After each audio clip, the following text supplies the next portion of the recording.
जय श्री राधे। श्री हरिवंश राधा वल्लभ लाल की जय। परम पूज्य गुरुदेव महाराज की जय। जय श्री राधे। बहुत बहुत स्वागत है आप सभी का। जानते हैं भगवान को प्रसन्न करने का सबसे आसान तरीका क्या है? भगवान की प्रसन्नता के लिए जो सबसे आसान कार्य है वो है एकादशी का व्रत करना। एकादशी के दिन नियम संयम से रहना, खूब सारा जप करना, व्यर्थ की बातों में ध्यान ना देना।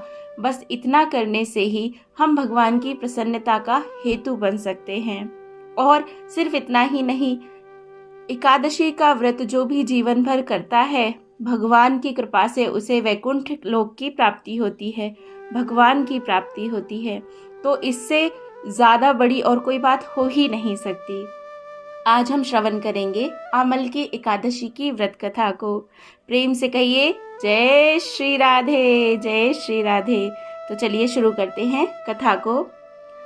88,000 ऋषियों को संबोधित करते हुए सूत जी ने कहा, हे विप्रो, प्राचीन काल की बात है। महान राजा मांधाता ने वशिष्ठ जी से पूछा, हे वशिष्ठ जी, यदि आप मुझ पर प्रसन्न हैं तो ऐसे व्रत का विधान बताने की कृपा करें जिससे मेरा कल्याण हो। महर्षि वशिष्ठ जी ने कहा, हे राजन, सब व्रतों से उत्तम और अंत में मोक्ष देने वाला आमल की एकादशी का व्रत है। राजा मांधाता ने कहा, हे ऋषि श्रेष्ठ, इस आमल की एकादशी के व्रत की उत्पत्ति कैसे हुई? इस व्रत के करने का क्या विधान है? हे वेदों के ज्ञाता, कृपया कर यह सब वृतांत मुझे विस्तार पूर्वक बताएं। महर्षि वशिष्ठ ने कहा, हे राजन, मैं तुम्हारे समक्ष विस्तार से इस व्रत का वृतांत कहता हूँ। यह व्रत फाल्गुन मास के शुक्ल पक्ष में होता है। इस व्रत के फल के सभी पाप समूल नष्ट हो जाते हैं। इस व्रत का पुण्य 1000 गोदान फल के बराबर है। आमल की अर्थात आंवला की महत्ता उसके गुणों के अतिरिक्त इस बात में भी है कि इसकी उत्पत्ति भगवान विष्णु के श्रीमुख से हुई है। अब मैं आपको एक पौराणिक कथा सुनाता हूँ, ध्यानपूर्वक सुनो। आप भी ध्यानपूर्वक सुनिए। प्राचीन समय में वैदिक नामक एक नगर था। उस नगर में ब्राह्मण, वैश्य, क्षत्रिय, शूद्र चारों वर्ण के लोग प्रसन्नता पूर्वक रहते थे। नगर में सदैव वेद ध्वनि गूंजा करती थी। उस नगरी में कोई भी पापी, दुराचारी, नास्तिक आदि नहीं था। उस नगर में चैत्ररथ नामक चंद्रवंशी राजा राज्य करता था। वह उच्च कोटि का विद्वान तथा धार्मिक वृत्ति का व्यक्ति था। उसके राज्य में कोई भी गरीब नहीं था और ना ही कंजूस। उस राज्य के सभी लोग विष्णु भक्त थे। वहां के छोटे बड़े सभी निवासी प्रत्येक एकादशी का उपवास करते थे। एक बार फाल्गुन माह के शुक्ल पक्ष की आमलकी नामक एकादशी आई। उस दिन राजा और प्रत्येक प्रजाजन, वृद्ध से बालक तक ने आनंद पूर्वक उस एकादशी को उपवास किया। राजा अपनी प्रजा के साथ मंदिर में आकर कलश स्थापित करके तथा धूप, दीप, नैवेद्य, पंचरत्न, छत्र आदि से धात्री का पूजन करने लगा। ये सब धात्री इस प्रकार स्तुति करने लगे, हे धात्री, आप ब्रह्म स्वरूपा हैं।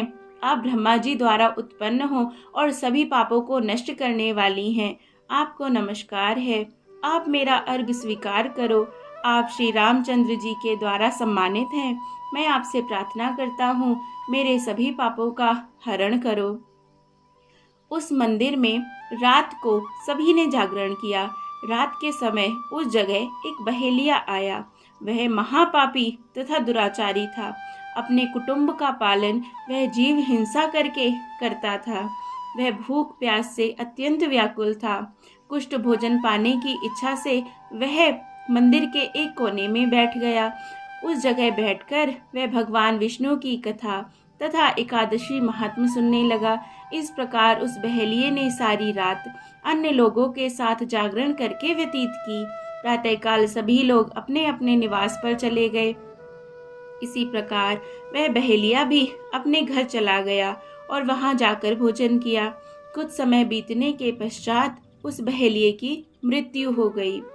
उसने जीव हिंसा की थी, इस कारण हालांकि वह घोर नरक का भागी था, परंतु उस दिन अमल की एकादशी का व्रत तथा जागरण के प्रभाव से उसने राजा विदुरथ के यहाँ जन्म लिया। उसका नाम वसुरथ रखा गया। बड़ा होने पर वह चतुरंगिणी सेना सहित तथा धन धान्य से युक्त होकर 10 सहस्त्र ग्रामों का संचालन करने लगा। जय जय श्री राधे। एक क्षण यहाँ पर रुककर सोचते हैं कि सिर्फ एकादशी का व्रत कर लेने से देखिए, और वो भी अनजाने में, अगर जानबूझकर करेंगे तो भगवान क्या ही दे देंगे।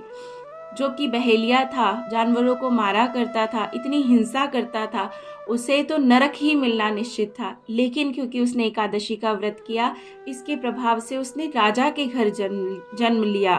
तो ये कितनी बड़ी बात है, कितनी बड़ी कृपा है, जबकि अनजाने में उसने एकादशी का व्रत किया था। तो सोचिए, अगर जानबूझकर पूरे भक्ति भाव से हम एकादशी का व्रत करेंगे तो हमें क्या मिलेगा, है ना।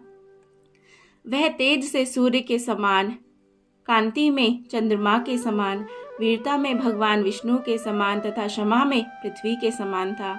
वह अत्यंत धार्मिक, सत्यवादी, कर्मवीर और विष्णु भक्त था। वह प्रजा का समान भाव से पालन करता था। दान देना उसका नित्य का कर्म था। एक बार राजा वसुरथ शिकार खेलने गया। दैव योग से वन में वह रास्ता भटक गया और दिशा का ज्ञान ना होने के कारण उसी वन में एक वृक्ष के नीचे सो गया। कुछ समय पश्चात पहाड़ी डाकू वहां आए और राजा को अकेला देखकर मारो मारो चिल्लाते हुए राजा वसुरथ की ओर दौड़े। वह डाकू कहने लगे कि इस दुष्ट राजा ने हमारे माता पिता, पुत्र पौत्र आदि समस्त संबंधियों को मारा है तथा देश से निकाला दिया।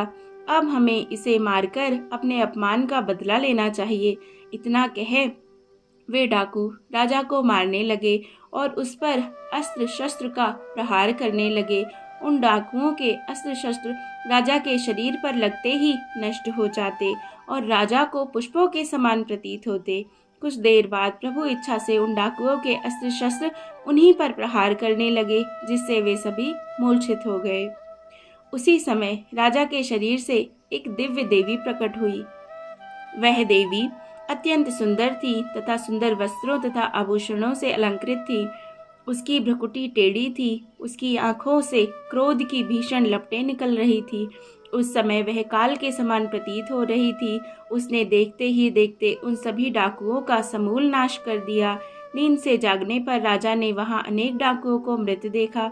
वह सोचने लगा, किसने इन्हें मारा? इस वन में कौन मेरा हितैषी रहता है?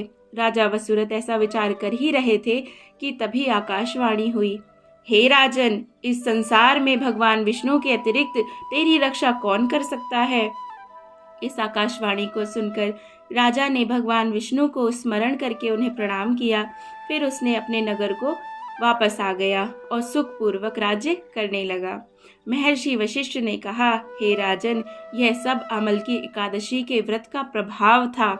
जो मनुष्य एक भी अमल की एकादशी का व्रत करता है वह प्रत्येक कार्य में सफल होता है और अंत में वैकुंठ धाम को प्राप्त करता है। जय जय श्री राधे। भगवान श्री हरि की शक्ति हमारे सभी कष्टों को हरती है। यह मनुष्य की ही नहीं अपितु देवताओं की रक्षा में भी पूर्णतः समर्थ है।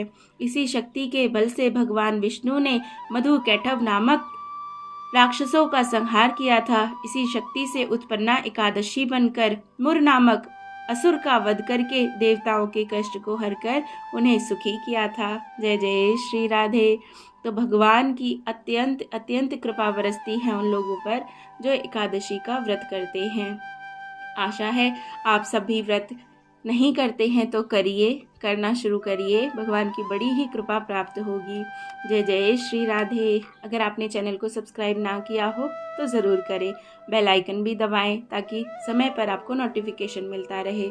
जय जय श्री राधे। अमल की एकादशी की जय, भगवान विष्णु की जय। जय जय श्री राधे श्याम।